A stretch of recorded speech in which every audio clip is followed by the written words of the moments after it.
sempre há os que, por mil motivos, já não acreditam na humanidade e pensam que o lá fora hegemônico é intransponível. Estes vivem de braços cruzados, imersos nas suas necessidades de ter e gozar, tentando esquecer ou se negando a ver as suas próprias mazelas e as de seu povo. A certeza na frente, a história na mão.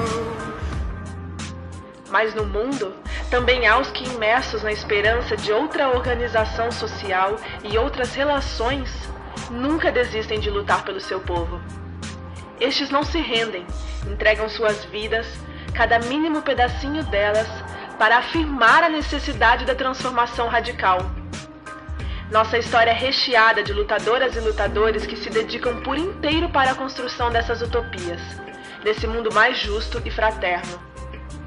Apesar de o sistema querer a todo custo apagar essa memória, da regra não deixar falar da exceção, nós as resgataremos onde quer que estejam e as faremos viver ou reviver para inspirar e libertar, até que a norma seja a exceção.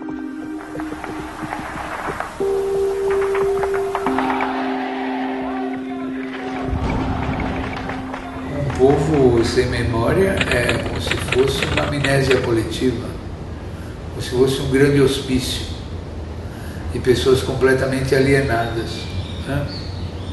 Então o país não é um grande hospício, não é um hospício geral, não é um grande manicômio. O país sem memória é um país. O país sem memória é um país sem cultura, é um país que não sabe nada das suas tradições, da história do seu povo.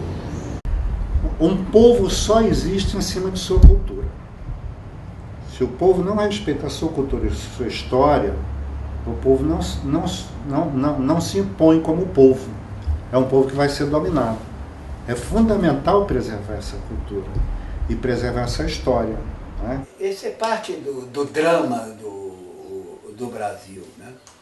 Todos os heróis brasileiros, heróis reais, heróis do povo brasileiro, são demonizados, né?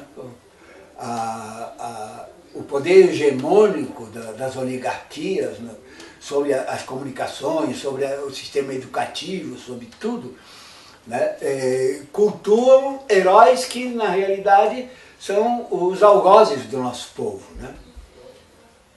Os matadores de índios, os comandantes de guerras imperialistas. A história foi contada até hoje pelas elites, pelas classes dominantes. Então, lógico que todas as lutas que se travou nesse país, desde a época do Império até hoje, não pode ser contada, porque é uma história de lutas, é uma história que essas histórias criavam memória na cabeça do povo. E um povo não pode ter memória para as elites. Um povo sem memória é um povo que fácil de ser dominado, um povo fácil de ser, entendeu, escravizado. E, na realidade, o nosso povo é um povo culturalmente escravizado. Mas a história de luta de um povo nunca é colocada, e o capitalismo isso faz muita questão, porque à medida que você coloca isso, é evidente que você dá chance para que as pessoas tomem consciência e se organizem. Então isso é vital para o capitalismo. A má educação, como dizia o velho Darcy Ribeiro, é um projeto. A má escola é um projeto. Você tem que manter as massas ignorantes, analfabetas, e educar aqueles que vão continuar o status quo. O nosso povo, infelizmente, pelo nível das escolas, né, pela força da mídia, que está toda na mão da burguesia, da classe dominante, ele de fato não tem conhecimento das suas origens, né?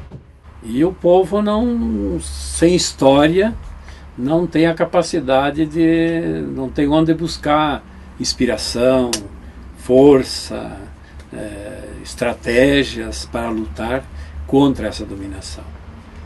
Então é terrível isso, é terrível, porque você parece que tem sempre que partir do nada, ou quase do nada, né? Eu acho que um povo sem história é como uma árvore com as raízes cortadas, né? Que não tem nenhuma segurança e cai com o primeiro vento. Porque a memória de um povo é tudo, né? A memória de um povo é o cordão umbilical que liga esse povo ao seu passado. Quer dizer, não existe o presente sem o passado, isso é um lugar comum, mas por quê? Porque não pode ter futuro sem ter o presente e o passado. Não tem condições, a memória de um povo é o que ele tem de mais importante na sua constituição. La memoria se relaciona con la identidad personal, la identidad social. Necesitamos saber quiénes somos y hacia dónde queremos ir. La concepción clásica de la memoria que todos tenemos dice que esta es una huella del pasado en el presente, es un peso que el pasado ejerce sobre nosotros.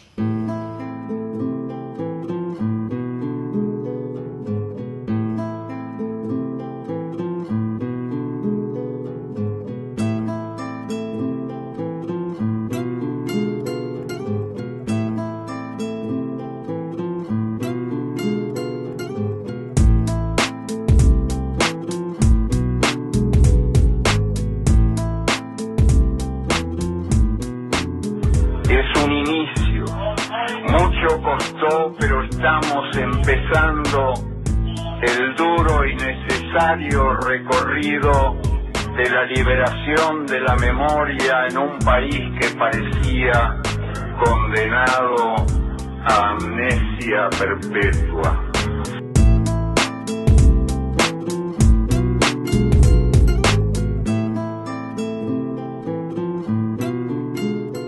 Então a memória para nós é importante, porque 20 e tantos anos de ditadura foi acobertado tudo aquilo que se podia fazer sobre democracia, sobre o que é memória, sobre luta, sobre sindicalismo.